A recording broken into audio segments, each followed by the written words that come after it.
Hello, I am Fire Chief Geraldo Herrera, and I will be the liaison between the city and the fire department.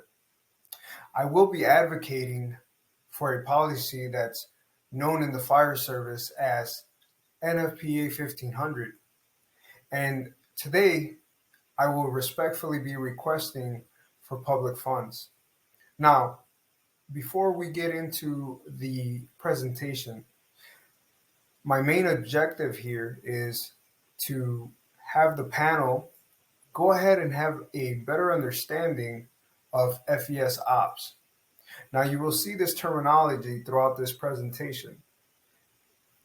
And FES ops stands for Fire Emergency Services Operations. This will help familiarize you with our profession, our day in and day out, how that applies to the NFPA 1500, and how we can better operate safely, efficiently, and effectively in the fire service with your assistance and support.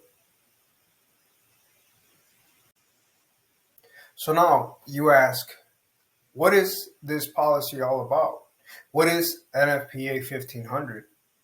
Well, NFPA 1500 is the standard on fire department occupational safety, health, and wellness program. This is very important in the fire service due to longevity, cost efficiency, and so much more that we'll dive into with this presentation. The Firehouse Tour. As you guys recall, we went ahead and took proper measures to go ahead and schedule a tour in order for you guys to be familiar with what our day-to-day looks like. I did this in order to prepare you guys and the panel for the policy and budget hearing appearance that takes place today.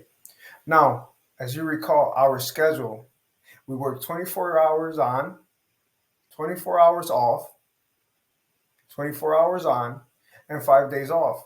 So this is 24 hours on. It's a very long day. Now, as you recall, firehouse operations in the mornings are very crucial. And the reason being is because morning reports, right? That's where we balance manpower. That's how we figure out where our members are and who is needed where, and anticipate and plan strategically also for the following days. We went ahead and familiarized you guys with our PPE, personal protective equipment. Now you have an idea of how much our gear weighs with our SCBA. We went through the compartments of the engine, the ladder, the squad, and a numerous of other vehicles, opened the compartments and handled the small tools, handled the motor tools, handled the electric tools, and we went ahead and did a ride-along. Now, with the ride-along, you get to see up close and personal the hazards that we face from a safe distance. Now here is the policy outline, right? NFPA 1500 explains the minimum requirements for an occupational safety and health program for FES. The plan is to establish and distribute an official written occupational safety and health policy. Every firehouse will be equipped with the proper knowledge in regards to the hazards involving all our responses, and they will be taught through this program how to be critical thinkers and problem solvers. Every member of FES will attend this course and be educated in the equipment throughout the city, regardless of rank, regardless of which town or which first alarm district they belong to, which battalion, in order to have an all encompassing understanding of the fire department as a whole. Now, ladies and gentlemen, with your support, our personnel will be up to date with all CEs and licensures. All our personnel will be taking this course and be educated on health, nutrition, fitness programs that are fit for our line of duty specifically. Our members with this program and your help, this new policy, will be informed of proactive resources accessible to our members, but not limited to that of the preventative maintenance, such as injury, yoga, gym sports leagues, chiropractic therapy, physical therapy, massage therapy, cupping, dry needling, etc. At our disposal, we will have access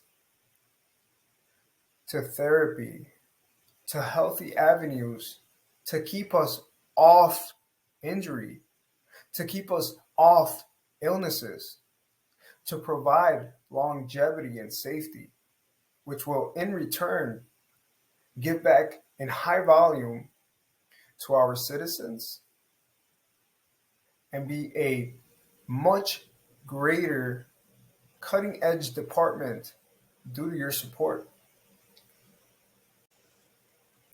So why do we need this policy, you ask?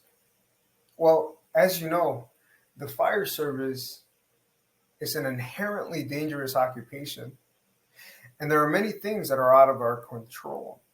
However, those things that we do have control over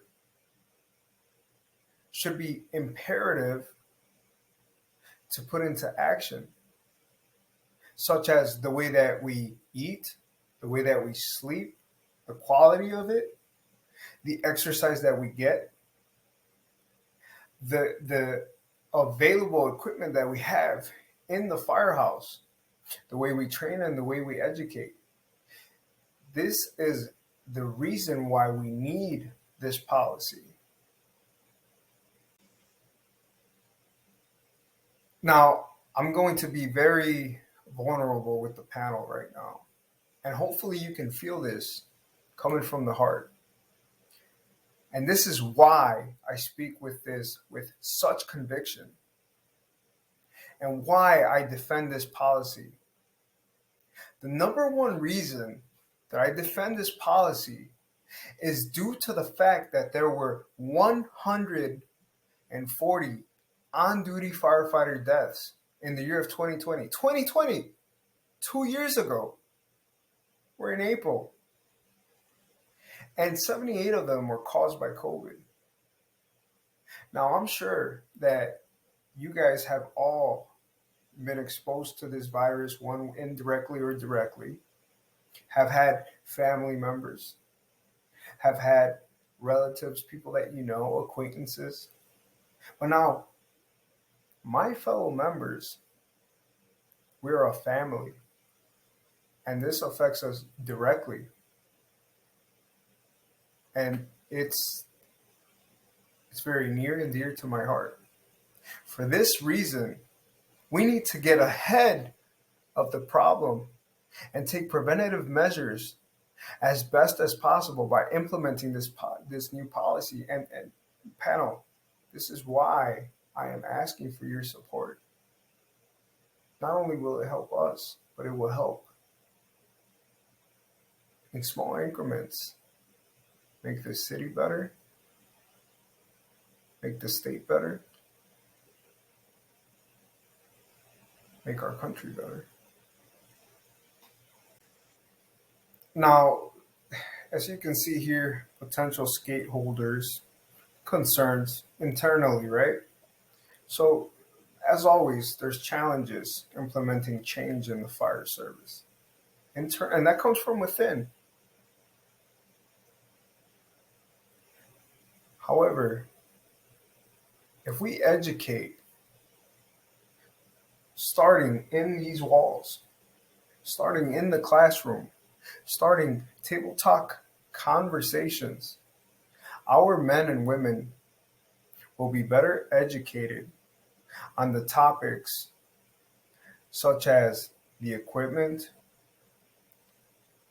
such as what's accessible to them, and understand that this is very important to learn. Incentivizing them will help us become more enthusiastic and approach this with an open mind and an open heart. And that is why I'm asking for your help. We can't do this alone. We have to do this as a team. So now, panel, you ask, how will this be a challenge externally? Meaning, how is this going to be a challenge or affect you, the panel, directly? Now, you may be reluctant at first to invest in this new policy. It will have additional cost placed on the city. However, throughout the course of this presentation, you will see the benefits, the long-term vision, the bigger picture, and you'll see why this is such a great investment. Now, it's not a cost, it's an investment.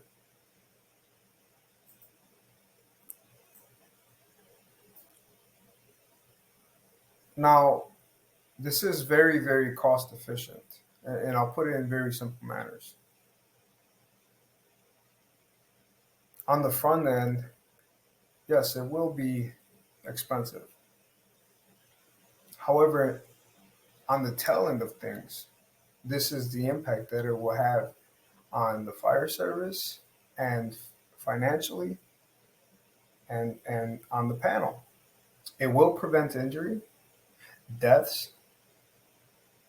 It will prevent highly, highly expensive cost that is needed to sustain and support injured firefighters, recovery, therapy, and even deaths. This will prevent many of these events from occurring. So in the front end, to implement this policy, sure, it'll take a little time, but on the tail end of things, once it's established, it will have so many greater benefits, and it will save the city money. It will save the city from terror, detrimental events from occurring.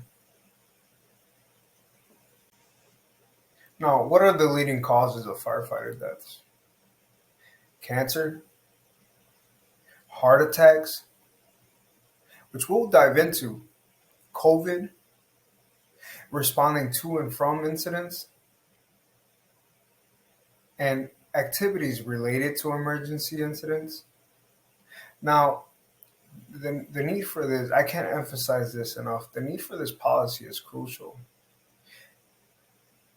because this policy will counter the preventable leading causes of the fire deaths as effectively as possible.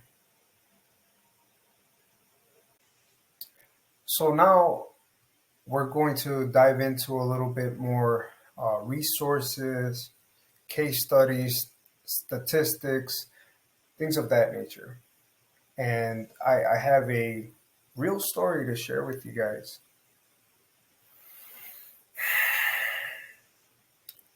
When I just got on, I would see fire shirts and they would all say RIP Kevin Ramsey. And one day we were having a table talk conversation, and this guy was a legend, great fireman, super funny, a fireman's fireman.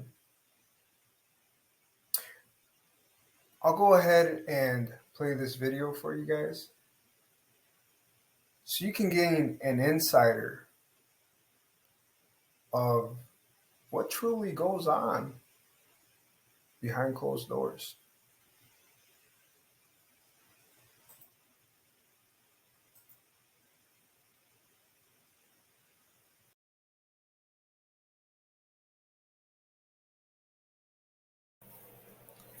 So very quickly, we'll be going through some statistics. The 7 most common causes of death among firefighters are the following: overexertion, stress due to medical fire scenes, rapid fire progression, explosions, backdrafts, flashovers, crashes, being struck by objects, structural collapse, which is more common than you know, especially in Detroit with these dilapidating dwellings, falls, exposure to electricity. Another statistic, as you can see over here, according to FEMA, in the year of 2020, that was only 2 years ago, 102 firefighters died while on duty, 72 activities related to an emergency incident, 29 heart attacks, 26 fireground activities, 25 non-fireground activities, while responding to and from fire scenes or emergency scenes, and training, believe it or not. Now, we've done extensive research, and I will go ahead and distribute this firefighter fatalities in the U.S. in 2020. We'll go ahead and distribute these pamphlets, this research, so that you guys can have a better understanding of graphs, statistics, pie graphs, patterns, and you will see how this policy will hinder a lot of these detrimental effects on us. Okay, guys, we made it to the home stretch. We're going to finish off strong for the second portion. Statistics and programs. At your disposal, you will be receiving an email with these links and these websites, and my colleague here will be distributing a pamphlet alongside with it. So now, let's get into it, guys. Nfpa.org reports 140 line of duty deaths, 78 of them pertaining to COVID. Now, we have all been affected by COVID, and this is a very strong research, backed up by the Nfpa, of course. Now, a program that I want you guys to be extremely meticulous about is the CDC. Now, the CDC has reported that cancer is one of the leading causes of deaths in the fire service. So now what are we doing about it? What are we doing as a fire department? What are we doing as a community? What are we doing as a team to battle this? Well, I have that proposition and that solution here today. Hear me out.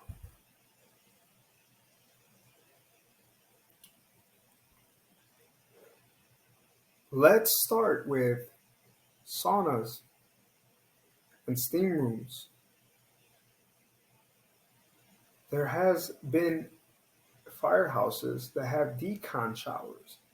Let's take it to the next level.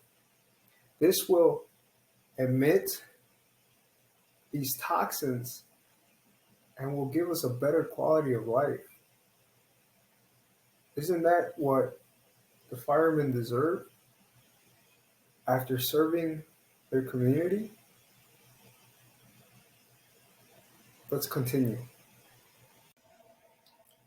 Okay, guys, more resources and links. Once again, you'll be receiving these via email and via these pamphlets that are being distributed. A lot of information here, and you can read this at your leisure. Very insightful. Very insightful. Resources and links continued. Very quickly, guys. Just Kevin Ramsey here. A study about that. Firefighter fatalities in 2020. Line of duty deaths, and National Institute for Occupational Safety and Health, otherwise known as NIOSH. Okay, guys, we made it. I do want to take the time to thank you guys for coming in today, to being more educated in our profession, what entails of our profession, what hazards we face on a daily basis. Panel, I am very appreciative of today, and I believe that we've developed a very strong rapport. I believe that we are going to work as a team, and we are both here to serve our community and have their best interest at heart. Once again, my name is Geraldo Herrera, and this concludes the presentation of NFPA 1500 policy. And we can, together, make a difference, improve firefighters' longevity, improve their quality of life, and provide the best services to our citizens. With that being said, implementing this policy will make us the new standard. Thank you very much for attending this presentation with me today.